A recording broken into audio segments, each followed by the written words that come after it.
multiplication par ça à peu près. Alors, elle et ils arrivent, ils s'attablent. Le lieu c'est à la Place des Arts à Montréal. On a donc monopolisé une salle, la 5e salle, je crois. Donc, on a mis l'espace nécessaire pour que les gens soient, en principe, à 6 pieds. On voit le premier ministre. Ils sont tous arrivés masqués. La mairesse de Montréal, la directrice de la santé publique de Montréal, ainsi que le docteur Arruda, bien sûr. Et je ne vois pas Mme Rouleau, mais elle doit être à l'autre bout de la table, si elle est là, attablée. Si on peut, le caméraman ne m'entend pas, mais s'il peut aller de l'autre côté. Bon, on va écouter le premier ministre. Allons-y. D'abord, je veux vous dire, je suis content, après 2 mois, de revenir à Montréal. Ça m'a fait du bien de coucher chez moi hier soir. Ce que vous savez probablement, j'habite à Montréal. Je viens de Montréal, là, le Sainte-Anne de Bellevue. Ça, c'est la plus belle ville au Québec, c'est sûr. Ma mère est toujours là. Trop toute seule, mais bon. On pourrait en parler longtemps. Je veux saluer d'abord la ministre de la Métropole, Chantal Rouleau. Je veux saluer le docteur Arruda et la docteure Drouin, Mylène Drouin, donc de la santé publique du Québec et de Montréal. Puis je l'ai gardé pour la fin. La mairesse de Montréal, Valérie Plante, avec qui j'ai eu une bonne discussion ce matin. Puis on s'est entendu sur quelques annonces que je vais faire tantôt après le bilan. Mais je veux profiter de l'occasion, Valérie, pour te féliciter. Féliciter aussi tous les employés de la Ville de Montréal. Vous avez été impliqués. On savait au début, on était inquiets, par exemple, en itinérance. Vous avez ouvert des refuges, des centres, puis les employés de la Ville se sont impliqués, donc bravo. Même chose avec les banques alimentaires. On l'avait dit, on ne voulait pas que personne manque de nourriture, mais ça prenait évidemment des gens pour l'organisation. Donc, les employés de la Ville ont participé. Donc, de ma part, remercie-les, puis bravo pour ce que vous avez fait. Merci, M. le Premier ministre. Je commence donc avec le bilan du jour. On a 131 décès, un total de 3 351. Évidemment, derrière ces statistiques, il y a des vraies personnes, des familles, des proches, donc il faut penser à eux. On a 40 724 cas confirmés, une augmentation de 793. On a 1834 personnes hospitalisées. C'est une diminution de 42. On a 190 personnes aux soins intensifs, une diminution de 4. Bon, quelques commentaires avant les annonces. D'abord, concernant les fameux tests, bonne nouvelle, on a prélevé 13 291 tests. Donc, ça veut dire qu'on se dirige graduellement vers notre objectif. Là, rappelez-vous, on voulait passer de 6 000 à 14 000. On continue de mettre de la pression. Encore un peu d'effort. On devrait être capable d'y arriver. Évidemment, la majorité de ces tests sont faits à Montréal. Concernant le personnel, ça augmente tranquillement, mais sûrement. Pour une 4e journée de suite, on a des employés qui reviennent dans le réseau après un congé, une quarantaine, une absence pour toutes sortes de raisons. Donc, ça s'améliore. Autre bonne nouvelle, on a eu des discussions dans les dernières heures avec les forces armées. Ils nous ont confirmé qu'ils prolongeaient jusqu'au 12 juin la présence des soldats dans les CHSLD. Donc, on avait des petites inquiétudes là, que ça se termine. Donc, on prolonge là, d'un 30 jours. Donc, c'est une bonne nouvelle.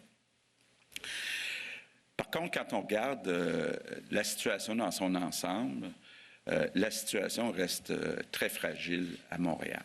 Vous le savez, un peu partout dans le monde, on a toutes les mêmes conditions pour déconfiner, que ce soit à New York, que ce soit à l'OMS, que ce soit en Europe. Il y a des conditions pour déconfiner. La première, c'est une baisse des hospitalisations. Donc, vous l'avez vu tantôt, ça baisse un peu. Donc ça, c'est encourageant de ce côté-là. La deuxième condition, c'est une baisse des décès.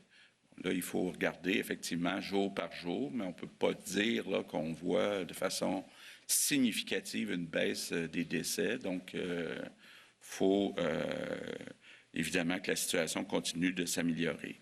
Il faut aussi faire plus de tests. Donc, je suis content de voir là, qu'on est à plus de 13 000 prélèvements, qu'on devrait arriver à notre objectif de 14 000, surtout à Montréal. Donc, ça va respecter les règles de temps de tests par 100 000 habitants. La dernière condition, c'est peut-être la plus difficile à remplir, c'est le nombre de lits disponibles dans les hôpitaux, autant les lits réguliers que les lits en soins intensifs. Là, il faut bien se rappeler, au début de la pandémie, on avait libéré 7 000 lits. Là, on a graduellement redonné ces lits-là parce que, bon, on n'utilise même pas 2 000. Donc, ça serait possible d'avoir accès à des lits supplémentaires. Le problème, c'est le personnel.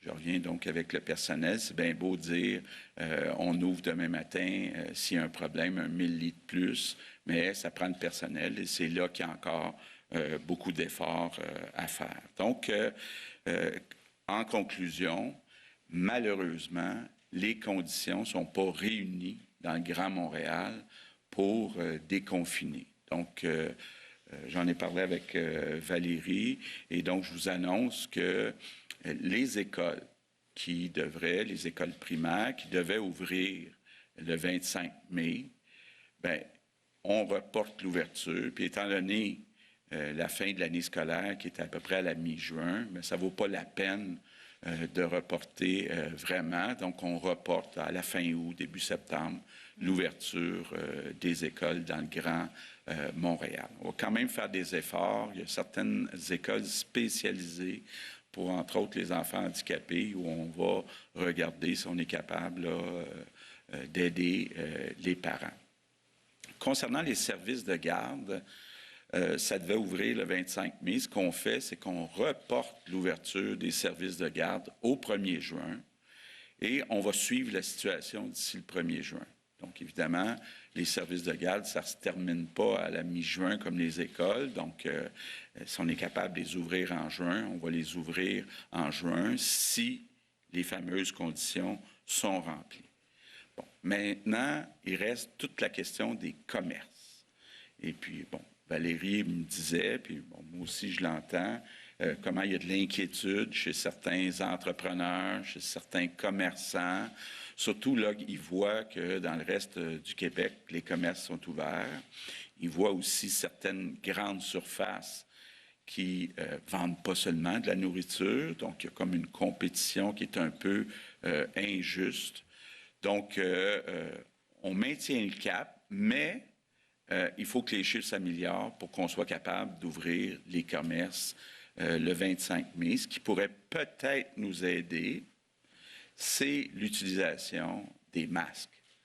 Je vais vous en parler tantôt, là, mais si à Montréal, on voyait plus d'utilisation des masques, incluant dans les épiceries, ça pourrait peut-être aider à convaincre la santé publique d'ouvrir les commerces le 25 mai. Là, je comprends certaines personnes d'être un peu découragées dans les commerces, là, mais bon, il faut faire passer la santé en premier. Parlant des masques, on a parlé beaucoup, Valérie et moi, c'est un sujet chaud depuis quelques jours. On a convenu, le gouvernement du Québec va aider financièrement la Ville de Montréal, les villes de la CMM, puis en particulier les sociétés de transport. Parce qu'on souhaiterait vraiment, là, je pense que c'est Mme Drouin qui nous montrait des photos ce matin du métro. Malheureusement, il y a encore beaucoup de personnes qui ne portent pas le masque. Donc, on souhaiterait que tout le monde porte un masque. Bon, on va aider financièrement, puis on a aussi certains fournisseurs là, avec qui on a commencé à travailler, parce que, comme je vous l'ai dit, depuis 2 mois, on a travaillé sur cette possibilité d'être obligé de donner des masques à toute la population. On avait commencé, bien sûr, par les masques pour le personnel de la santé. C'est pas simple, là. 1 million de masques, c'est une chose. 10 millions de masques, c'est pas mal plus compliqué. Mais on est capable je pense ensemble, puis je demande évidemment l'aide de la population, tous ceux qui sont capables de s'en fabriquer, de s'en procurer. On n'est pas encore rendu à obliger le port du masque dans les transports en commun, mais on ne l'exclut pas. Et Valérie et moi, là, on ne l'exclut pas. C'est important que les Montréalais, là, les gens du Grand Montréal, portent le masque dans les transports en commun, surtout si on veut penser à garder la possibilité d'ouvrir les commerces le 25 mai. C'est important que cette habitude-là soit mise en place. Valérie nous disait aussi que c'est important qu'on fournisse des masques pour les quartiers qui sont plus touchés, comme Montréal-Nord, les quartiers où il y a des gens plus vulnérables. Donc ça aussi, j'ai accepté, puis on va aider financièrement Montréal. Un peu plus tard cet après-midi, je vais rencontrer les PDG des CIUS et des CHU, donc les hôpitaux, les 16 PDG de Montréal. Évidemment, ce que je vais vouloir discuter avec eux autres, c'est pourquoi il y a eu autant de décès, pourquoi il y a eu autant d'infections, quelles sont les directives qui sont données, autant dans le secteur public que dans le secteur privé. Parce que là, on est en train, je voyais l'Ontario qui passait une loi pour être capable de prendre le contrôle de certaines résidences privées, un peu comme on l'a fait dans le dossier Aaron. C'est sûr que les capacités d'agir sont différentes dans le public puis dans le privé pour les PDG des CIS, des CIUS. Donc, je vais pouvoir en discuter avec eux autres. Qu'est-ce qu'on doit faire, dans le fond, pour les aider? Qu'est-ce qu'on doit faire du côté du personnel aussi? Les personnes qui ont été infectées, mais qui ont fini leur quarantaine. Moi, je veux m'assurer que ces personnes-là soient appelées, peut-être rencontrées, qu'on leur explique qu'on a tout le matériel de protection, mais que c'est important qu'ils viennent aider ceux qui sont là depuis 2 mois, puis qui ont besoin de répit, qui ont besoin de vacances. Donc, c'est un peu ça que je vais discuter avec les PDG. Puis bon, j'aurai l'occasion de vous en parler demain, étant donné qu'on va faire un autre point de presse ici demain. Mes remerciements du jour, c'est pour les Montréalais. Pour les Montréalais, bon, c'était ici que c'était le plus dur au Québec, la pandémie. C'est ici qu'on reste confiné le plus longtemps. Donc, merci pour votre patience. Merci pour votre discipline. Évidemment, j'en profite pour vous rappeler que c'est important de rester à 2 mètres des autres personnes quand vous sortez, d'apporter un masque. Et évidemment, je répète mes remerciements de tantôt pour la mairesse et les employés. Là. Merci et à tous les Montréalais qui ont contribué, je sais qu'il y en a qui l'ont fait aussi de façon bénévole, à ce qu'on passe à travers cette pandémie. C'est pas fini, donc il y a encore des efforts à faire, mais je pense que le meilleur effort qu'on puisse faire, c'est de porter un masque et de respecter les consignes. Donc, je veux aussi en profiter pour remercier le Dr Drouin, qui a travaillé très fort depuis 2 mois et qui continue de travailler. Donc, merci beaucoup, Dr Drouin. Donc, je termine en vous disant, bon, vous le savez, le virus ne partira pas demain matin, il est encore là pour des mois, malheureusement peut-être même des années. Donc, il faut changer nos habitudes. Je répète les 3 consignes. Quand on sort de chez soi, on porte un masque, on reste à 2 mètres des autres personnes, puis quand on revient ou quand on est à son bureau, on se lave les mains avec du savon. Donc, tout simplement, donc encore une fois, merci à tous les Québécois. Je suis convaincu qu'on est capable de reprendre le contrôle à Montréal de la situation, puis de revenir à une vie un petit peu plus normale. Je vais faire ça comme il faut. Good afternoon. Bonjour. Je suis très content d'être de retour à Montréal. J'avais hâte de voir la situation sur le terrain et de rencontrer nos dirigeants de la santé sur le terrain. Nous savons que la situation est maîtrisée à l'extérieur de Montréal, mais c'est quand même assez fragile ici. Nous avons conclu que les conditions ne sont pas réunies pour ouvrir les écoles élémentaires à Montréal. Par conséquent, aujourd'hui, nous annonçons que les écoles ne vont pas rouvrir les portes jusqu'au mois d'août. Quant aux garderies, nous reportons leur ouverture au 1er juin, mais nous ne le ferons que si les conditions sont réunies sur le terrain. Nous allons encore s'offrir quelques jours afin de prendre une décision sur les commerces au détail. Un élément critique qui pourrait nous aider dans la réouverture, c'est que la majorité devrait commencer à porter un masque en public. Je le recommande fortement. Je sais que cela a été difficile pour les gens dans la région de Montréal. J'aimerais peut-être exprimer mes remerciements quotidiens aux Québécois et aux Québécoises qui vivent dans la région de Montréal. Merci de votre discipline, de votre patience et je répète, les 3 règles quand on sort de la maison, à savoir, on maintient la distance, deuxièmement, on porte un masque et 3, on se lave les mains quand on revient à la maison. Donc, je compte sur vous tous et toutes. Je vous remercie. Merci, Monsieur le Premier ministre. Madame la mairesse de Montréal, à vous la parole. Oui, merci beaucoup. Je tiens tout d'abord à saluer mes collègues à cette table. Tout d'abord, le Premier ministre du Québec. Très heureuse que vous soyez là, Monsieur le Premier ministre. La ministre responsable de la métropole et de la région métropolitaine, Madame Rouleau. Le docteur Arruda, bien sûr, et le docteur Drouin. Je veux vous dire que ça me fait très chaud au cœur de vous accueillir aujourd'hui et je suis convaincue que les Montréalais, Montréalaises partagent mon enthousiasme. On a eu ce matin une excellente rencontre de travail, effectivement, puis ça nous a permis vraiment de discuter de différents enjeux et un des éléments dont je me suis entretenue avec le Premier ministre est la question de la possibilité que les inégalités s'intensifient à cause de la pandémie. Et je tiens à vous remercier pour votre ouverture à mettre en place des mesures ciblées pour les quartiers les plus touchés, mais également pour les populations qui sont plus vulnérables. Oui, à Montréal, la situation qu'on vit est plus difficile et je veux vraiment qu'on s'assure que l'ensemble des acteurs travaillent ensemble. Et depuis le début de la crise, c'est ce que l'on fait. On travaille très fort pour arrimer tous nos efforts et toutes nos actions. Et je peux vous dire que les Montréalais et Montréalaises, ils sont solidaires et comme vous le disiez, font preuve de beaucoup de discipline et de résilience. Et bien sûr, je les invite au cours des prochaines semaines, au cours des prochains mois, à continuer à le faire et on sera là pour les soutenir. Je suis d'ailleurs très heureuse de voir que de plus en plus d'entre eux adoptent le couvre-visage ou le masque. C'est une bonne chose, c'est une mesure complémentaire, on le rappelle, bien sûr à la distanciation de 2 mètres et de se laver les mains fréquemment, mais c'est vrai qu'à Montréal, malgré toute la bonne volonté du monde, avoir le 2 mètres en tout temps, c'est difficile, voire presque impossible.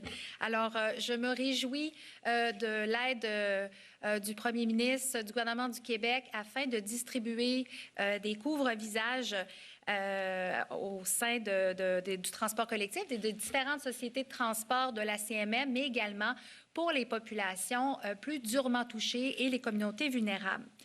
Cette aide de la part du gouvernement du Québec va nous permettre de faire une distribution massive à la population et comme je le disais, on doit s'assurer que ce travail-là se fait à la grandeur de la région métropolitaine pour avoir une cohérence. Et on va bien sûr, à partir de ce moment-là, évaluer la pertinence de rendre obligatoire le port du masque dans les transports collectifs.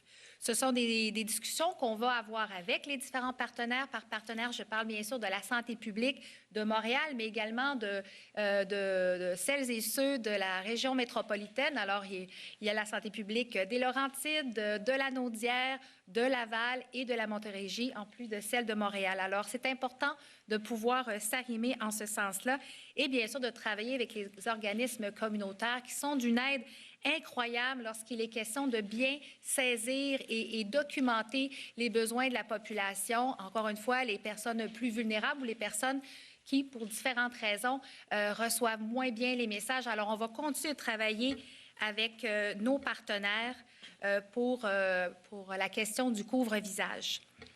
En ce qui concerne l'annulation de l'année scolaire, je pense que ça devenait nécessaire pour limiter la propagation du virus dans la région métropolitaine. Toutefois, il est clair pour moi qu'une telle décision doit s'accompagner de mesures où il doit y avoir une réflexion sur qu'est-ce qu'on peut faire pour aider les enfants et les parents, pour les enfants qui ne retourneront pas à l'école, mais bien sûr l'impact sur les parents, les impacts sociaux, que ce soit au niveau du décrachage scolaire, de la violence familiale, du stress ou de l'anxiété ou encore de le stress de l'annulation de l'année scolaire. On sait que cette décision-là peut être vécue différemment ou ça peut être vécu comme un choc pour plein de familles. Alors, on les comprend et on va bien sûr réfléchir encore une fois tous et toutes ensemble à offrir des options à ces familles. Et je peux vous dire qu'à ce niveau-là, bien, je pense qu'on est dans une bonne posture pour avoir cette réflexion-là, étant donné que depuis 2 mois, on a déjà une très bonne collaboration et somme toute, une compréhension des enjeux terrain.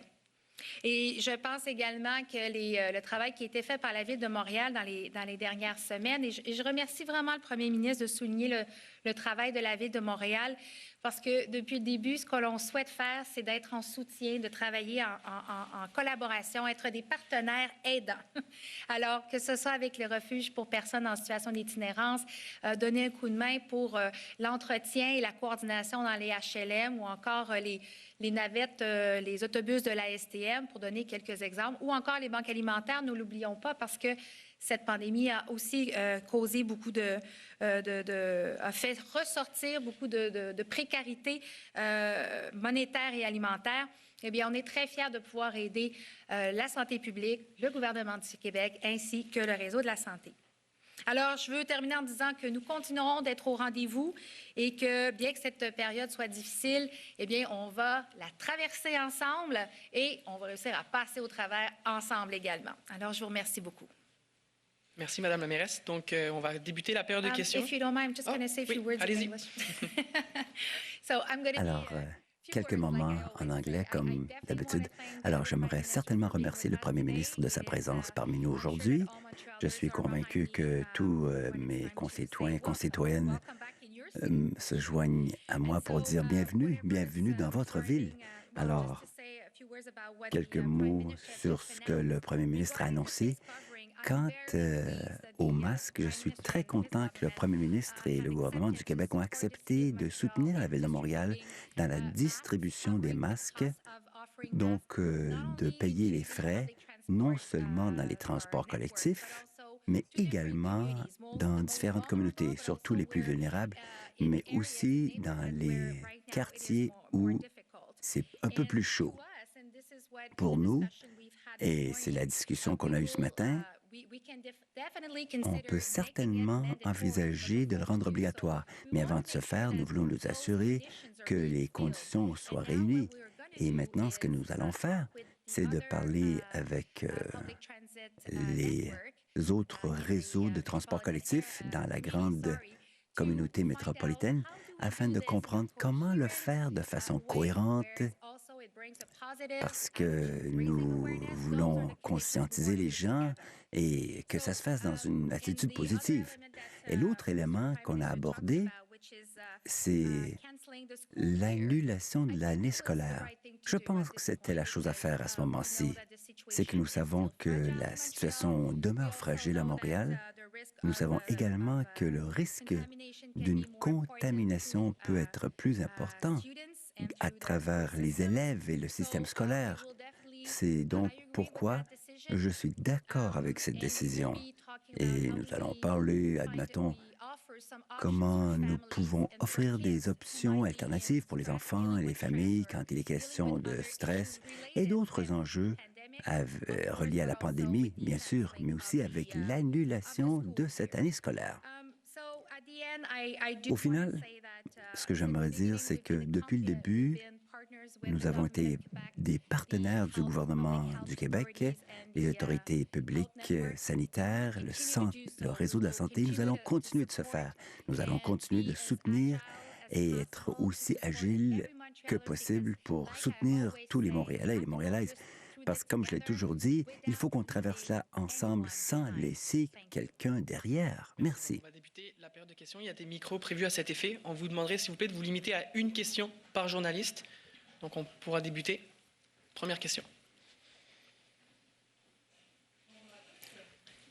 Bonjour.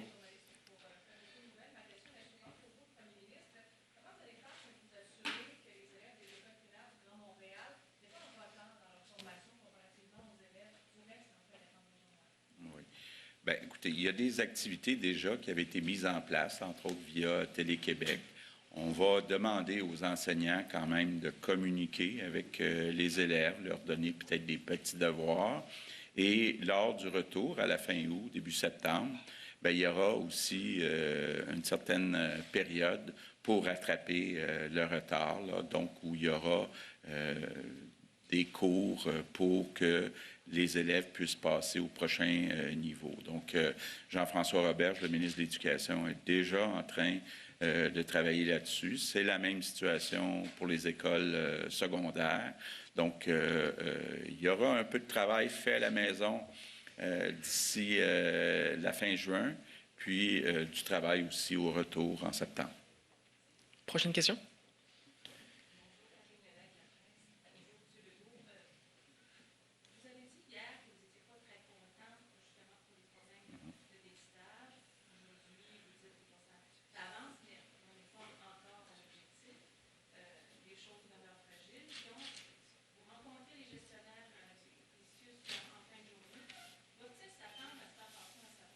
Bon. Bien, d'abord, hier, j'étais, je pense, à 9 000 tests. Là, on est rendu à 13 000, là, donc je suis plus content qu'hier. Ça, c'est certain. Notre objectif, c'est 14 000, donc il reste du travail à faire. J'espère avoir des bonnes nouvelles demain. Concernant les PDG des CIUS, bien, écoutez, il y a une partie de la responsabilité qui revient aussi au gouvernement avec un O avec un X, puis le gouvernement avec un S, qui sont succédés. On a commencé cette crise avec un manque de personnel dans les CHSLD, des salaires moins bien payés qui faisaient qu'on n'attirait pas toujours les personnes qui auraient dû avoir toutes les qualifications. On a même procédé avec le compte « Je contribue » pour embaucher des gens qui n'avaient aucune qualification. On a des soldats. Donc, la situation n'est pas idéale pour les gestionnaires du réseau de la santé. Donc, il faut quand même tenir compte de ça. Maintenant, bon, il faut se poser des questions. Le gouvernement précédent ont regroupé les CHSLD, les CLSC, la DPJ, les hôpitaux dans des organisations très grandes, ont coupé certains gestionnaires qui étaient responsables de chaque établissement. Donc, les PDG de CIUS, ils doivent être PDG de beaucoup d'établissements, ou en tout cas, il y a un nombre de gestionnaires qui est plus limité. Bon, il y a un défi de coordination à Montréal aussi. L'avantage de regrouper les établissements en région, c'est qu'il peut y avoir une meilleure coordination parce qu'il y a un patron. Par contre, à Montréal, bien, il y a des CHU. Prenez l'exemple, quand on a eu besoin de transférer du personnel des hôpitaux vers les CHSLD, bien, c'était plus facile peut-être pour les CIUS de comprendre l'urgence de le faire que pour les CHU. Les CHU, ils n'en ont pas de CHSLD dans leur cours. Donc, c'est tout ça qu'on est en train de voir. Puis, à moyen terme, il va sûrement falloir se reposer des questions sur la gouvernance et puis sur comment rendre ça plus efficace, comment s'assurer que les directives pour limiter les infections soient respectées, parce que c'est une chose d'avoir les équipements, c'en est une autre de changer d'équipement à chaque fois qu'on change de patient, etc., etc. Donc, c'est un peu tout ça que je vais discuter cet après-midi avec les PDG. Mon objectif, ce n'est pas de trouver des coupables, c'est de trouver des solutions. Est-ce que vous attendez à ce qu'ils vous offrent des solutions? Oui, oui, j'espère. Puis, je sais déjà, par Daniel Mécan, qui ont certaines interrogations, entre autres, sur toutes les résidences qui sont privées, parce que leur capacité de prendre des décisions est plus limitée quand ce n'est pas des établissements publics. Bon, j'ai déjà dit, par exemple, que je voulais regarder très sérieusement la possibilité que tous les CHSLD deviennent publics. Bien, ça atteindrait cet objectif-là. Maintenant, qu'est-ce qu'on fait avec les RPA, les RI, les autres résidences? Des choses, là, j'ai hâte de les entendre. On va passer à Yves Poirier. Monsieur le Premier ministre, oui. excusez-moi. Me permettez-vous de parler du programme de dépistage, s'il vous plaît, parce que c'est important? Oui. Premièrement, je tiens à vous dire que le chiffre que le premier ministre vous a offert, c'est le chiffre de avant-hier, parce qu'il faut comprendre que les données de la journée d'hier vont rentrer en courant d'après-midi. Et je m'attends à ce qu'on ait vraiment dépassé ou atteint le 14 000 tests qu'on vous était fixé. J'aimerais, par contre, spécifier, puis ma collègue, Dr. Drouin, pourra le faire. Actuellement, on est une des provinces, puis un des endroits où on teste le plus, malgré tous les commentaires qu'on fait. Tester, on est en train d'appliquer. Mais on ne peut pas tester 8 millions de personnes en même temps. Et donc, on a une approche stratégique qui permet à la fois de traiter les cas et les contacts, puis de faire les interventions, faire les investigations. Puis on commence maintenant à faire des dépistages communautaires. On a parlé de patients asymptomatiques. La directrice de santé publique de Montréal me disait que certains parents viennent avec leurs enfants symptomatiques pour faire tester les enfants proches des autobus. Et ce n'est pas la clientèle qui est visée actuellement. Là. Je peux comprendre que ce n'est pas facile quand on écoute un point de presse d'avoir les détails précis là-dessus. C'est véritablement les gens qui sont asymptomatiques, mais qui sont en contact avec quelqu'un qui a des symptômes. Premièrement, vous avez des symptômes, vous venez vous faire tester. 2, vous vivez avec quelqu'un qui a des symptômes, vous venez vous faire tester. Et ça, je pense que c'est important de le préciser. Et c'est important aussi que vous écoutiez les consignes de chacune de vos directions de santé publique, parce que ce que décide Montréal n'est pas nécessairement la même chose ou la même modalité que va faire la Montérégie, Laurentide, la Naudière et Laval. Fait que je voulais amener cette précision, et je ne sais pas si ma collègue, Dr. Drouin, va ajouter là-dessus comme tel. Mais je pense que ça résume quand même assez bien l'importance actuellement, surtout dans les cliniques mobiles. On a des sites fixes, puis on a maintenant 5 cliniques mobiles qui sillonnent l'île de Montréal. Et en effet, on avait un objectif pour le dépistage populationnel de 3 000 et on l'a dépassé aujourd'hui. On est à 3 491 hier et on ajoute des unités mobiles. Puis il est possible qu'il y en ait d'autres la semaine prochaine, des additionnels. Et clairement, c'est vraiment les gens symptomatiques, les gens asymptomatiques qui ont été en contact avec un cas ou qui sont en contact avec quelqu'un malade. Et donc, les gens ont eu des directives des écoles d'aller faire tester tout le monde ou leurs enfants. Et la même chose, si les gens ont des directives de leur employeur d'aller se faire tester avant de rentrer au travail, ce n'est pas indiqué. Donc, on veut vraiment cibler des endroits où on le sait qu'il y a une transmission communautaire, mais vraiment cibler les bonnes personnes pour être capable d'intervenir et d'isoler ces gens-là le plus rapidement possible. Et je veux que vous soyez assurés qu'on va tout faire en notre pouvoir pour augmenter la capacité de test au Québec, même si elle est déjà au-delà d'ailleurs. On a encore un plan pour aller augmenter plus la chose, puis on veut maintenir cette capacité de tester, mais tester les bonnes personnes au bon moment, à la bonne place. Merci. TVA Nouvelle. Oui, bonjour. Pourquoi ne pas avoir fermé Montréal dès le début, dans les premières semaines, quand on a eu les premiers 500 cas, par exemple? D'abord, M. Legault. Oui. Bien, écoutez, ça fait partie des scénarios qu'on a regardés dès le début. Ce qu'on a fait, ce qu'on a choisi plutôt, c'est de fermer les régions plus au nord, où il y avait moins de cas. Donc, puis évidemment, là, moi, j'ai suivi les directives de la santé publique. Il faut comprendre que, dans les faits, les régions administratives, si vous me permettez, ce sont des régions, même sanitaires ou d'autres types de divisions, ne sont pas toujours les mêmes. Hein. Puis ce qu'on regarde souvent, c'est quoi une communauté? Puis qu'on le veuille ou non, la communauté urbaine de Montréal, c'est comme un tout. Là. Les gens de la Rive-Nord, du sud de la Rive-Nord, viennent à Montréal, etc., pour travailler, les travailleurs essentiels. Fait que on fait une analyse un peu épidémiologique des mouvements de population. Je veux dire, sinon, on se mettrait à isoler des rues. Je ne sais pas si vous comprenez ce que je veux dire dans le fond, là, en termes de dynamique générale, c'est ça. Et c'est ça qui a été fait en termes d'orientation. Parce qu'on aurait pu dire, on va isoler des sous-quartiers, comme là, à Montréal, on pourrait décider. Mais il y a de la transmission commune qui se fait aussi. Il y a des mouvements qui auraient été impossibles d'empêcher entre la Rive-Nord et la Rive-Sud. Et d'ailleurs, on se rend compte que c'est un peu ce qui arrive. Fait que, dans le fond, c'est une épidémiologie, si vous me permettez, qui prend en compte des mouvements de population et qui sont les mouvements naturels.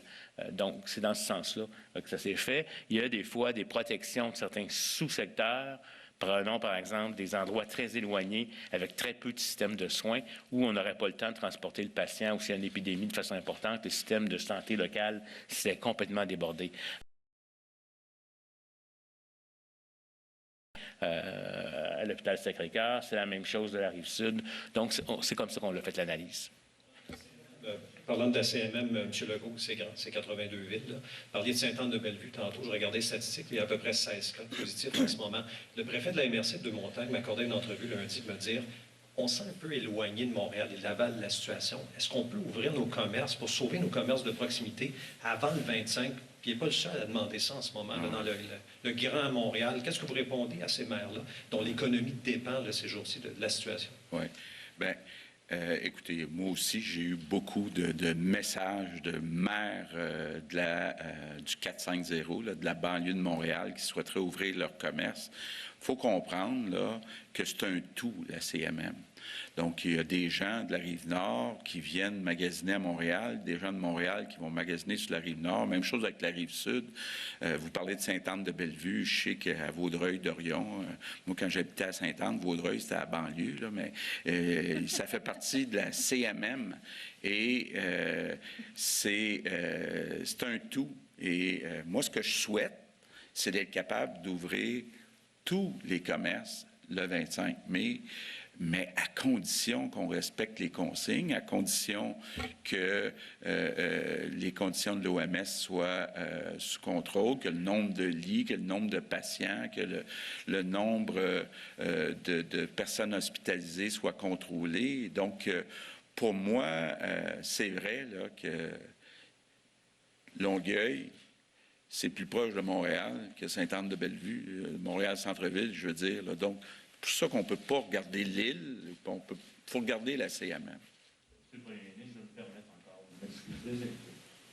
Ce qui est très important, vous savez, il n'y a personne d'entre nous qui a voulu laisser les commerces fermés, puis voir des choses arriver, puis des gens avoir de la difficulté. Si on le fait, c'est qu'on pense qu'on doit y aller progressivement. Et là, j'invite, c'est pas les commerces, je pense, si on veut que ça baisse, il ne faut surtout pas interpréter que l'été s'en vient, qu'on ouvre un commerce, etc., que c'est le free for all. Excusez-moi d'utiliser la situation, parce que plus les gens vont circuler pour des besoins non essentiels, plus on va avoir des risques de contact et de transmission, plus on risque d'avoir la réouverture des choses. Et quand on fait des enquêtes et que les équipes de santé publique vous contactent et que vous êtes un cas, puis que vous êtes un contact, un, allez vous faire dépister, mais deux, si on vous dit de rester à la maison, il faut rester à la maison. Il ne faut pas cacher les choses parce que ces multiples petits foyers familiaux, ces rassemblements qui pourraient entraîner des choses, peuvent mettre en péril toute notre réouverture. Alors que quand on réouvre des commerces, on va essayer de faire ça avec la distanciation sociale, etc. Mais j'invite la population à véritablement écouter ce qu'on vous dit. Ce n'est pas qu'on a le goût de vous enfermer, c'est qu'on a le goût de réouvrir le plus rapidement possible et revenir à une vie normale et non pas perdre ce qu'on a acquis jusqu'à maintenant. Je voulais le répéter, je suis sûr que ma collègue, le Dr. Drouin, est tout à fait d'accord. Écoutez vos équipes de santé publique, écoutez les consignes, sortez seulement si c'est essentiel. Allez pas vous promener non plus à l'extérieur si ce n'est pas essentiel dans d'autres régions. Ces messages-là, là, c'est pour qu'on puisse s'en sortir. Merci. Je m'excuse encore de le répéter, puis je vais le répéter, puis je vais le répéter. Puis n'oubliez pas de vous laver les mains, de porter le masque, etc., et de ne pas faire des rassemblements clandestins, je vous en prie. Marco Bellarcirino du Devoir. Oui, bonjour à tous.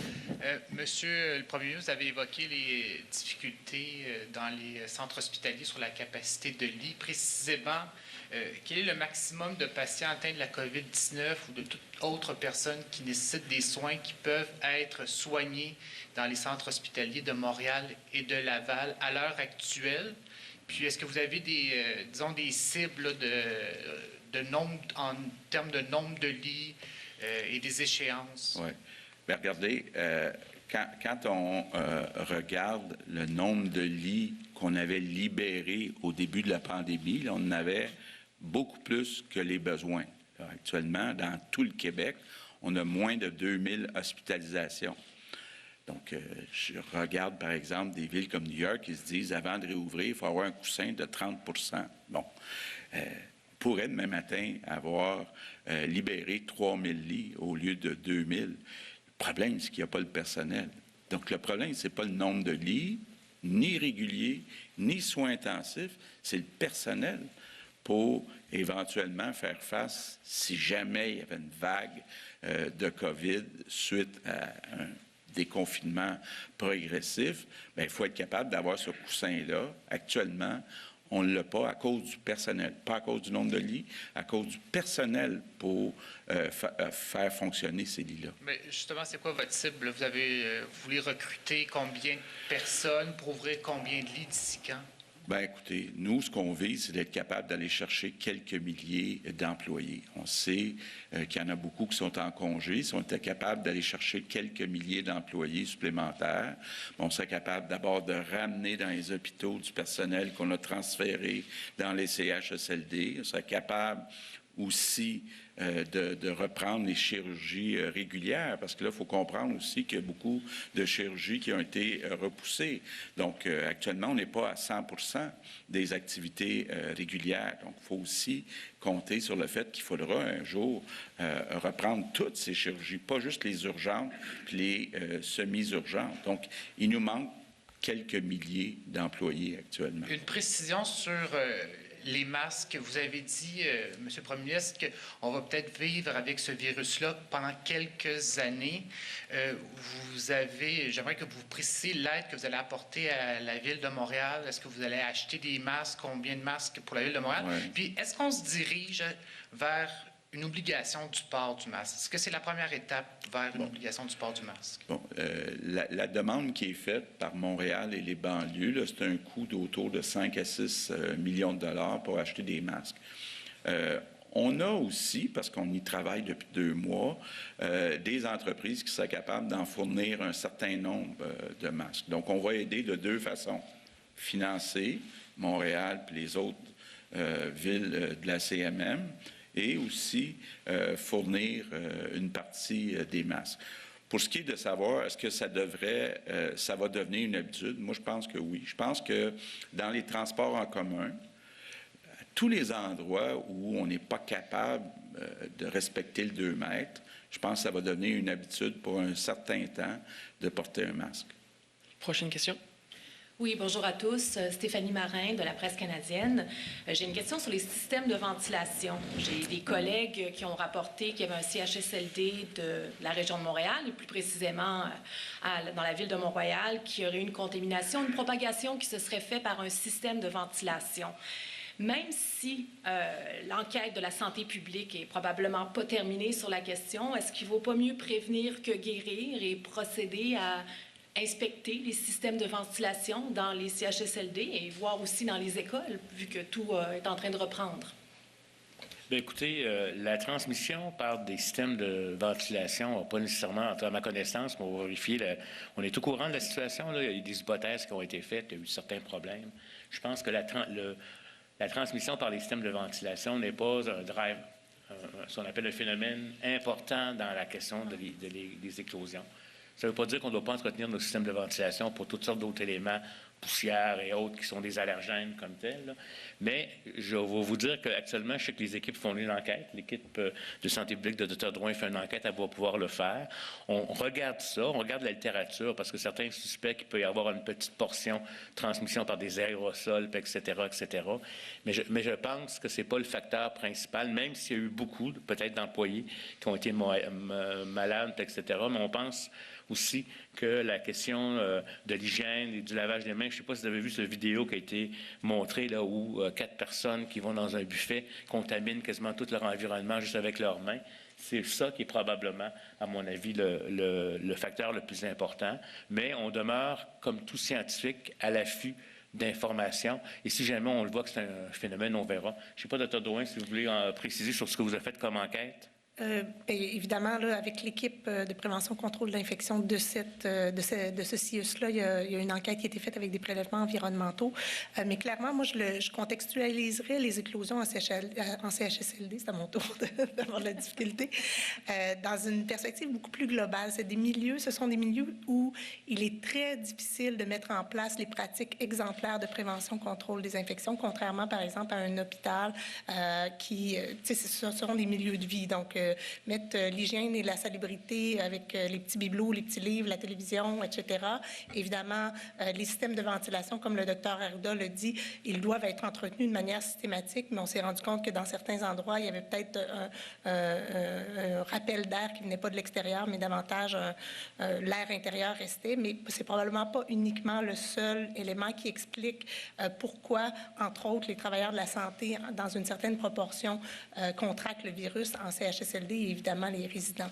Il y a aussi beaucoup de roulement de personnel avec l'arrivée, donc clairement, la capacité de ces gens-là à bien appliquer les mesures et les pratiques de prévention, contrôle des infections. Donc, pour nous, il y a vraiment un élément multifactoriel et une complexité dans le contrôle des infections dans ces résidences-là spécifiquement. Et la ventilation est un des éléments qu'on regarde, mais clairement, dans la littérature actuellement, c'est probablement pas le seul élément qui explique notre difficulté à sortir de cette crise. Je comprends les explications qui sont fournies, docteur, mais je me demandais, considérant que la majorité des cas se retrouvent dans des CHSLD... Nous avons demandé, j'ai demandé à l'ensemble des PDG, en début, même la fin de semaine dernière, de regarder à ce que l'entretien de leur système de ventilation soit bien mis à jour, mais ce sont des pratiques normalement qui doivent se faire en tout temps. Mais clairement, cette demande-là a été faite, là. Mais ça s'inscrit dans un ensemble de mesures qui sont actuellement en train d'être mises dans l'ensemble des CHSLD. On va passer à la prochaine question. Oui, bonjour, Monsieur Legault, Arruda et tout le monde. Concernant le manque d'employés pour ajouter des lits, on vous parlait de quelques milliers. On a contacté à Métro tous les CIUS de Montréal. La plupart nous ont répondu. Il y a encore au moins 2000, c'est pas exhaustif, 2300 employés qui présentement sont en arrêt de travail parce qu'ils sont atteints du coronavirus. Donc, on comprend qu'on mise sur Je contribue, l'armée, mais c'est quoi les prochaines étapes pour ces quelques milliers-là? Est-ce qu'on va se tourner vers la région? Et est-ce que c'est une bonne idée de recruter des gens en région alors qu'on veut limiter les déplacements? Bien, on parle de recruter en région des gens qui viendraient travailler à temps plein pour un certain nombre de semaines à Montréal. Puis on a annoncé la semaine dernière des bonies importants pour les personnes aussi qui travaillent à temps partiel, parce qu'il y a la moitié des employés qui travaillent à temps partiel. Donc, ce qu'on souhaite, c'est qu'il y ait plus d'employés à temps plein parmi les employés à temps partiel, que ça devienne des employés à temps plein. Deuxièmement, on souhaite que les employés qui sont toujours absents, ceux qui ont terminé leur quarantaine, bien, qui reviennent au travail. Concernant les commerces, il y a de plus en plus de pression, notamment de la FCI, pour permettre le ramassage à la porte. Oui. Est-ce que c'est quelque chose qui est envisagé? Pourquoi ce n'est pas déjà fait? Parce qu'on nous dit la demande est respectée. Oui, c'est quelque chose qu'on a envisagé. J'en ai même discuté avec Doug Ford, le premier ministre de l'Ontario. Ils ont mis ça en place. Bon, ils s'apprêtent à ouvrir les commerces. C'est pas toujours simple, là. Magasiner sans rentrer dans le magasin, là, c'est pas idéal pour tous les commerces, en tout cas. Mais c'est quelque chose qu'on a regardé. Mais honnêtement, moi, je continue à penser que il ne faut pas exclure de réouvrir le 25 complètement, mais ça pourrait être une alternative. Si jamais les conditions n'étaient pas réunies, est-ce qu'on pourrait au moins permettre au commerce de donner les produits à la porte aux clients, là, un par un? Ça pourrait être une possibilité. On va prendre la prochaine question. Vous êtes proche donc de cette cible des tests. Est-ce que vous avez ce qu'il faut pour faire les enquêtes épidémiologiques qui accompagnent les tests? Ça prend, il faut être rapide de ce que je comprends pour avoir un portrait juste de la situation. Est-ce qu'à Montréal, on est capable d'avoir un portrait juste, presque en temps réel de la situation? Êtes-vous capable de faire toutes les enquêtes liées aux tests que vous allez faire pour limiter la propagation? Bien, je vais laisser le Dr. Drouin le faire. C'est sûr qu'à date, on est en mesure de le faire. Puis on sait qu'il faut augmenter la capacité de façon importante. Il y a des travaux qui sont en cours actuellement pour aller chercher des ressources à temps plein pour augmenter. Mais je vais laisser le Dr. Drouin qui peut parler de Montréal, qui est là, un des endroits avec Laval où il y a le plus d'enquêtes à faire. Au cours des dernières semaines, on a, comme on dit, notre armée. Là, c'est près de 430 personnes qui ont été recrutées dans différents, je contribue, mais dans différentes sphères là, de la société pour se joindre à notre équipe. Mais comme on le dit, c'est souvent des gens qui qui peuvent donner quelques heures ou quelques jours, semaines. Donc, on a à stabiliser cette équipe-là. On arrivait à faire les enquêtes dans les 24 à 48 heures. Notre cible, c'est vraiment dans les 24 heures, en sachant qu'on repart le dépistage populationnel et qu'on s'attend évidemment à plus de cas. On est en train de recruter et de recruter des nouvelles équipes d'enquêteurs, mais surtout, on est en train de voir à travailler probablement avec une firme qui va nous aider à faire une partie de l'enquête plus administrative pour que les gens, que la partie clinique qui nécessite une expertise spécifique soit vraiment concentrée, puis qu'on ait peut-être besoin de moins de personnes avec des expertises spécifiques. Et évidemment, il y a toute l'informatisation et tout ça qui s'en vient aussi, qui va nous aider. Donc, on est vraiment en train de bâtir et on est en train aussi de travailler à mobiliser ce qu'on appelle nos brigades de prévention. On en a mis dans les résidences pour personnes âgées, RI, donc les résidences les ressources intermédiaires qui n'ont pas de cas actuellement pour s'assurer de rehausser les pratiques puis faire en sorte que le virus n'entre pas. Donc, on sait qu'il y a des équipes qui travaillent pour éteindre les feux, mais nous, on s'est dit qu'il faut travailler sur ceux pour lesquels il n'y a pas de feu actuellement. Et on va bâtir des brigades de prévention pour l'ensemble des milieux. Les milieux de travail qui vont ouvrir, là, il n'y aura pas celles des écoles pour tout de suite, celles évidemment des milieux de garde et tous les milieux communautaires, on en a déjà pour tout ce qui est refuge, itinérance, évidemment milieu communautaire, HLM, etc. Donc, on est en train de bâtir aussi une armée de première ligne qui va aller préparer les milieux et gérer s'il y a des cas, parce qu'il va y en avoir des cas dans ces milieux-là. Donc, il va falloir qu'on arrive à faire une gestion et avoir des gens sur le terrain. Donc, tout ça est en construction. Certaines sont fonctionnelles, d'autres nécessitent qu'on recrute des ressources. Une dernière. À quel point le portrait qu'on a actuellement de Montréal est précis? Est-ce que c'est le portrait de la semaine passée, d'il y a 2 semaines? Ou c'est le portrait du nombre de ressources? Oui, du nombre de personnes infectées. Non, bien là, hier, on vous a déposé, évidemment... Là, ces chiffres-là, c'est ce qui se passe actuellement? Ah oui, oui, on a les portraits quotidiennement là, de l'ensemble des cas, des contacts qu'on suit. Et évidemment, on a aussi nos indicateurs là, de processus qui nous amènent à dire des fois qu'on a des backlogs dans nos enquêtes et qui nous amènent à rajouter des équipes d'enquêteurs. Donc ça, c'est tout un travail. C'est l'armée de santé publique qu'on voit peut-être moins que l'armée de première ligne qui est aux soins intensifs ou dans les CHSLD, mais qui travaille d'arrache-pied depuis le mois de janvier. Si vous permettez, les données, là, les cas, ça rentre à tous les jours, les prélèvements, ça rentre tous les jours. L'enjeu, c'est les décès. Vous avez vu, là, il y a des fois, là, on va annoncer X nombre de décès, puis dans les faits, on se rend compte que des cas qui remontent à 2 mois pour toutes sortes de raisons qui sont associées à la logistique. Maintenant, ça s'améliore. Mais puis donc, juste expliquer ça encore une fois, la courbe des décès, elle est vraiment en train de descendre, même si on va vous annoncer, par exemple, un jour, 89 décès. C'est pas 89 décès la veille, c'est 89 décès des fois qui se sont répartis dans une quarantaine et le mois dernier.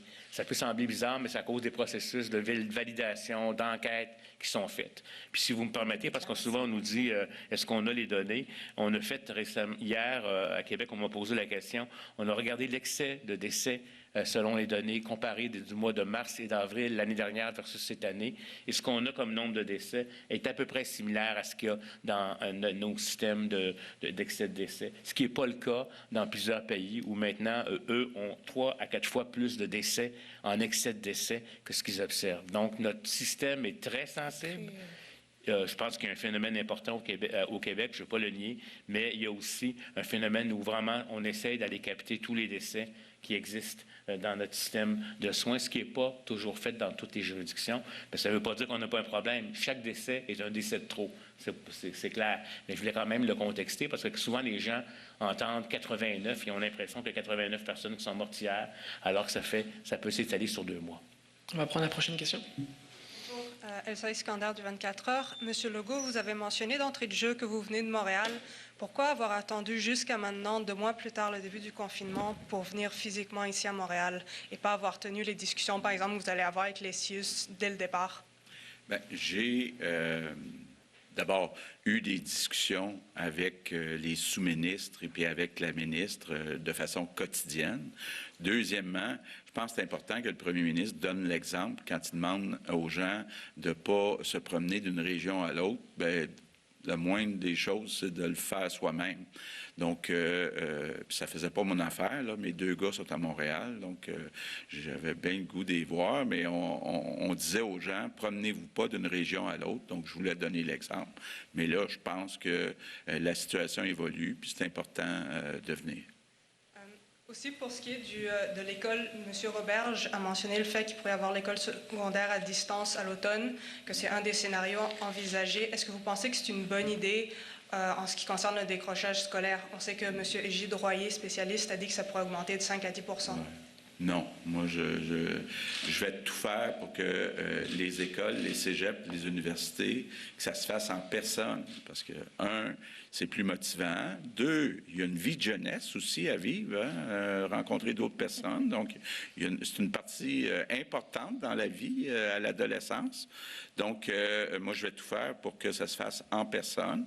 Évidemment, il va falloir respecter certaines normes, entre autres, s'arranger pour respecter le 2 mètres et puis, voir qui doit porter des masques, etc., etc. Là. Mais moi, je souhaite que ça se fasse en personne. Mais on ne peut pas, à ce moment-ci, exclure d'être obligé d'en faire une partie. Prenez, par exemple, dans les universités, il y a des amphithéâtres où il y a beaucoup de gens très tassés les uns sur les autres. Bon, est-ce qu'on peut donner un certain nombre de cours en personne, puis d'autres via la téléconférence? C'est des choses comme ça. Mais moi, mon premier choix, là, puis je sais, j'ai été 3 ans ministre de l'Éducation, c'est très important pour lutter contre le décrochage, qui est la motivation physique d'être là. Prochaine question. Non, on va passer à la prochaine question, on manque de temps. Bonjour, Hugo Duchesne du Journal de Montréal. Je voudrais vous parler, on a beaucoup parlé des masques, mais je voudrais vous parler des gants. C'est quoi la situation sur le terrain? Est-ce qu'on va en manquer? Est-ce qu'on en a pour un certain nombre de temps? Non, on n'a aucun problème avec les gants. On en a au moins pour les 24 prochains jours. Et puis, on continue à en recevoir régulièrement. Là, donc, il n'y a aucun problème de prévu avec les gants. Parfait. Je voudrais aussi savoir, est-ce qu'on se dirige vers une nouvelle réforme de la santé, là, juste quelques années après la fameuse réforme Barrette? Est-ce qu'on c'est pas hors de question de voir que ça pourrait à nouveau changer la façon dont sont gérés les CIUS, CIS, CHU, etc.? Bien, moi, je ne suis pas un grand partisan d'aller faire trop de brassage de structures, là. Mais comment on fait pour que la situation qu'on a vécue dans les CHSLD ne se reproduise plus? On le savait qu'il y avait un problème. Je le rappelle souvent, là, en campagne électorale, on a promis d'augmenter de façon très importante les budgets des CHSLD. Ce qu'on a fait, par contre, là où on a frappé un mur, c'est que les postes sont restés non comblés à cause du niveau de salaire. Les niveaux de salaire, c'était prévu pour la négociation de la convention collective qui a commencé le 1er avril 2020, d'avoir une augmentation très importante des salaires aux préposés aux bénéficiaires. C'est pas simple. Tous les gouvernements qui sont succédés n'ont jamais réussi à faire des augmentations de salaire différenciées, c'est-à-dire de ne pas donner la même augmentation à tous les employés, aux 500 000 employés de l'État. Nous, on veut le faire. On veut le faire aussi pour les enseignants. On pense qu'il y a un ajustement à faire du côté des enseignants. Par contre, si je peux dire, est-ce qu'il y a un bon côté à la crise? Un des grands objectifs, des grands défis, puis tous les rapports, là, du rapport Claire, tous les rapports qui ont été faits en santé disent la clé, c'est la première ligne. Il faut qu'il y ait une meilleure prise en charge par les médecins de famille, par les GMF. Il faut qu'il y ait une partie des actes qui soient faits par téléphone, qui soient délégués aux infirmières. Or, pendant la crise, pour toutes sortes de raisons, peut-être des mauvaises raisons, il y a beaucoup de patients qui avaient peur d'aller à l'hôpital. Donc, ont commencé à accepter d'aller voir un médecin de famille, d'appeler leur médecin de famille. Bon, on a changé la rémunération des médecins de famille pour qu'ils soient payés quand ils font un acte au téléphone. Donc, je pense qu'il faut tabler là-dessus pour faire la réforme qui aurait dû être faite depuis longtemps dans le réseau de la santé. Donc, avoir une première ligne où Les gens qui ont des problèmes moins importants, ce qu'on appelle les P4, P5, sont traités par leur GMF, soit le médecin de famille, soit leur infirmière. Parce qu'avant la crise, rappelons-nous que 50 des patients dans nos hôpitaux, dans nos urgences, c'était des gens qui avaient des problèmes mineurs qui auraient dû être traités en première ligne. Donc, le changement le plus important à faire dans le réseau de la santé, il n'a jamais été fait. Le docteur Barrette a donné 2 ans à la FMOQ pour se prendre en charge, pour conclure que ce n'était pas fait. Et on est toujours au point de départ. Donc, pas simple de négocier avec la FMOQ, j'en conviens, mais il y a peut-être une belle opportunité, là. On va passer aux questions en anglais. Le temps file, on va se limiter à une question par journaliste pour la période en anglais. Dan Spector from Global. I also wanted to ask you about that VG situation in which they had so many employees and so many residents getting sick so quickly that, and then those concerns about the air filtration system. Donc, il y a des problèmes potentiels avec la filtration de l'air. Donc, ils sont allés en cours pour essayer d'obtenir une injonction pour forcer la Vigie à agir dans ce dossier. Et je me demandais ce que votre opinion était à cet égard. Réponse. Je vais commencer, ensuite je céderai la parole au Dr Drouin. Je pense que le fait de s'occuper de l'air filtré, c'est bien pour toutes sortes de maladies et surtout les allergies, par exemple. Mais je ne crois pas que ce soit le seul facteur. C'est peut-être un facteur très faible dans la transmission de la COVID. Cela n'est pas encore si clair que ça dans la communauté scientifique. Je pense qu'il y a d'autres facteurs qui peuvent expliquer la situation. Par exemple, la difficulté d'appliquer la prévention et le contrôle des infections dans ces contextes-là. C'est pas comme un hôpital, c'est plus comme une maison. Il y a beaucoup d'objets à nettoyer. Il y avait moins de gens qui y travaillaient. Donc, ils n'ont peut-être pas tout fait ce qu'il fallait. Ils ont peut-être mangé ensemble dans une salle commune. En fait, il y a eu une enquête sur la santé publique. Ils ont pris des échantillons environnementaux et la plupart du temps, c'est sur des surfaces où l'on peut toucher la surface où la transmission se passait. Moi, je n'ai pas grand-chose à ajouter, mais la santé publique n'est pas impliquée dans l'injonction parce que c'est associé avec le CIUS Centre-Ouest. Donc, je pense que les questions doivent être posées là. Mais comme le Dr Arruda l'a dit, dans toutes les éclosions qu'on a vues en CHSLD, ce sont des situations complexes à contrôler parce que les protocoles de désinfection ne sont pas évidents. La ventilation est peut-être un facteur, mais dans la littérature scientifique, écoutez, on apprend des nouvelles choses sur le virus à tous les jours, mais nous pensons que c'est multifactoriel, en fait. Et c'est la difficulté de maîtriser l'éclosion et la raison pour laquelle tant de travailleurs de la santé sont contaminés. Question. Vous arrivez à votre ville natale pour annoncer 131 nouveaux décès. Ça doit être difficile pour vous comme Montréalais. Est-ce que vous assumez la responsabilité d'avoir peut-être pas assez payé les préposés? Vous avez payé de gouvernements successifs qui n'ont pas suffisamment investi dans la santé et les résidences. Mais vous-même, comme Montréalais, qui revenez chez vous, avez-vous l'impression d'avoir failli Montréal? Réponse. Je pense que c'est sociétal. Nous savons que nous avons 3 fois plus de personnes en CHSLD qu'ailleurs dans le monde. Donc, nous avons décidé comme société que nos aînés se rendraient dans ces centres-là, avant tout. Deuxièmement, beaucoup de gouvernements libéraux, des gouvernements péquistes, le gouvernement de la CAQ, ont décidé de ne pas investir suffisamment dans ces résidences. Et nous avons décidé, il y a 18 mois, d'investir davantage. Mais hélas, nous n'avons pas été en mesure de combler les postes vacants à cause du niveau de rémunération. Ce n'est pas facile. Je peux comprendre que de l'extérieur, vous dites, écoutez, pourquoi vous n'augmentez pas le salaire des préposés aux bénéficiaires?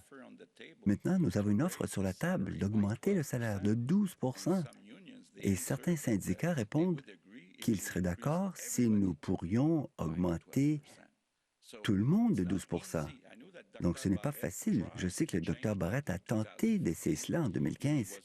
Il n'a pas réussi. Mais je pense et j'espère que nous avons pu tirer une leçon. Et à l'avenir, je puis vous assurer que même s'il me faut l'imposer, je vais les augmenter, ces salaires-là. Ensuite, j'aurai plus de gens qui vont travailler dans ces centres.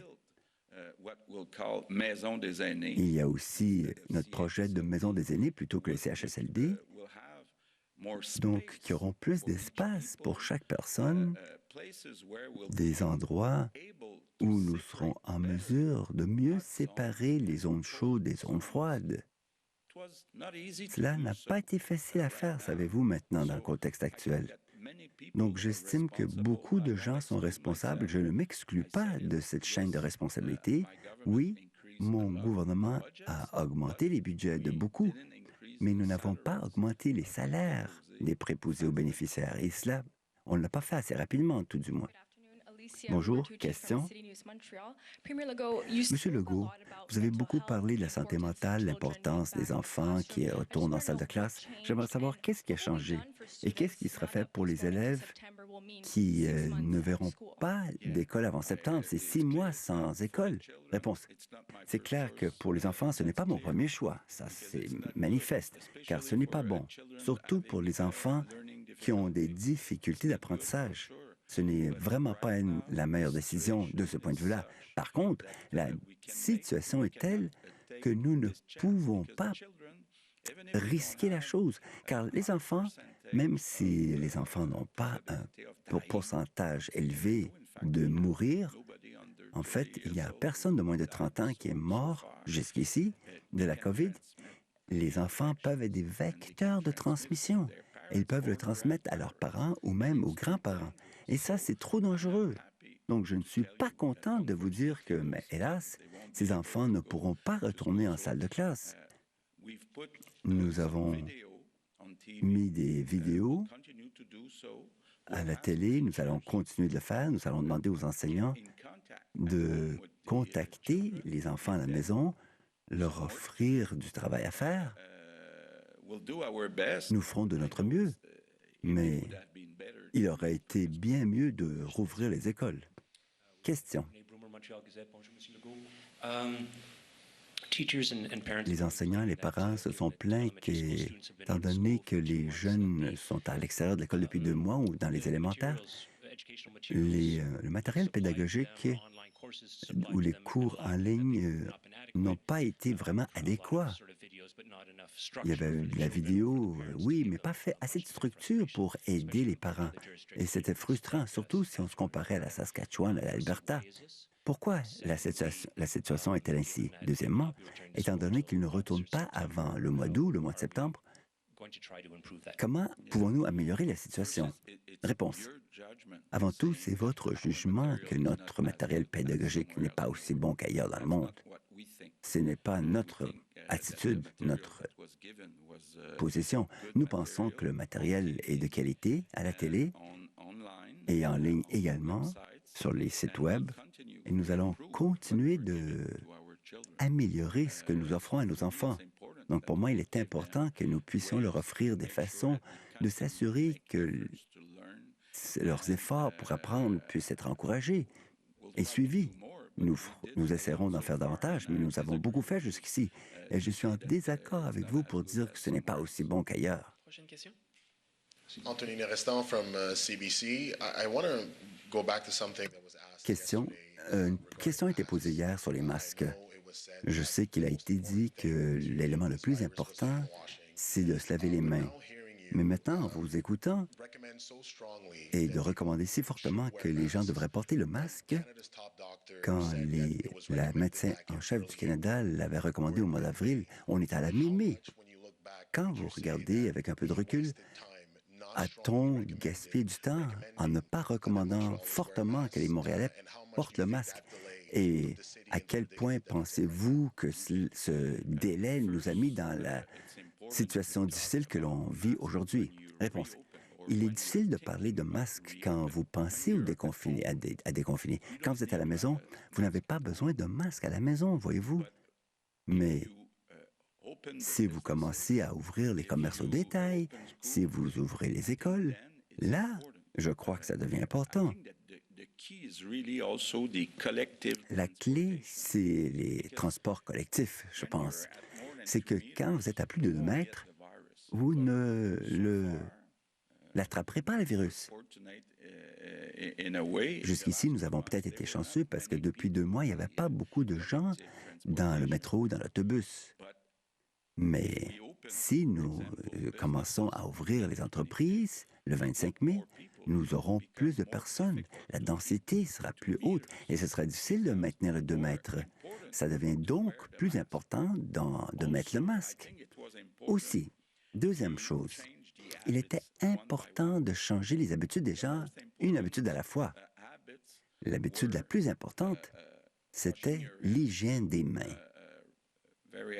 Donc, la fréquence de ce lavage de mains est les 2 mètres. Je pense que nous avons réussi. Je regarde les gens, ça et là, et on voit que les gens respectent cette consigne sanitaire. Maintenant, nous envisageons le déconfinement, il faut rajouter le masque.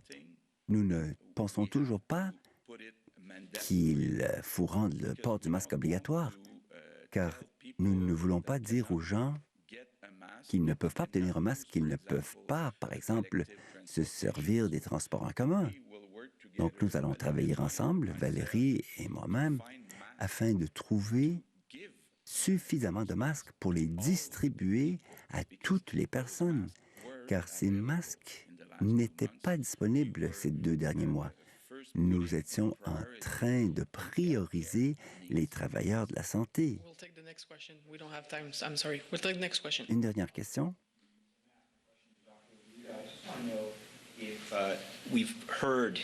Nous avons entendu des cas où les enfants avaient des symptômes s'apparentant à la maladie de Kawasaki. Est-ce que cela vous préoccupait également dans la réouverture des écoles? Réponse. Pour ma part, je dirais que le phénomène de Kawasaki, donc les orteils bleus, c'est préoccupant à mesure que nous apprenons davantage sur le virus. Mais le problème de Kawasaki, c'est un problème rare. Il y a d'autres infections qui sont associées avec le syndrome de Kawasaki, mais on dirait qu'il y a une association avec la COVID-19 également. Mais non, je dirais que ce n'a pas été le critère principal, car cela voudrait dire que si c'était le critère principal, même si c'est rare, et même si on va probablement avoir des cas, c'est que si on ne se fie qu'à cela, on ne va jamais rouvrir les écoles, et ce n'est pas le cas. Je pense que nous procédons à des analyses, à des études, et d'autres juridictions également étudient le cas, et nous allons en tenir compte. La plupart des gens se sont rétablis, mais nous suivons ce dossier de près. Mais cela n'a pas été un des facteurs qui nous a motivés dans notre décision de reporter la réouverture des écoles. Question. Alors, c'était quoi le critère principal? Réponse. Le premier ministre en a parlé. C'était les critères de l'OMS. À savoir, on n'a pas vu assez de chutes dans le taux d'hospitalisation et de décès. Nous descendons, mais la pente est trop lente pour l'instant. Nous avons procédé à des tests. Ça va dans les semaines à venir. Mais en même temps, il y a la question de la capacité du système. C'est qu'on avait une capacité importante au début. On avait 7000 lits de disponibles, mais maintenant, nous avons plus de cas. Nous avons encore une surcapacité. Nous n'avons pas de problème avec les soins intensifs. Avec les soins intensifs, non. Mais si jamais il y avait de nouvelles flambées à Montréal, le système pourrait vivre des stress. Je pense que nous pourrions trouver des places en région, mais on a recommencé les interventions chirurgicales parce qu'il y a certaines interventions qui ne peuvent pas être reportées trop longtemps. Et voilà, tout cela, c'est un bouquet de facteurs. Et à chaque fois qu'on va devoir prendre la décision d'ouvrir ou non, il faut tenir compte de toutes ces éventualités. Et même dans vos habitudes personnelles, si vous ne vous protégez pas, et surtout si vous ne collaborez pas avec les consignes sanitaires, et vous pourriez être une source d'un drame qui nous ferait reculer en arrière. Merci beaucoup tout le monde. C'est ce qui met fin à cette première conférence de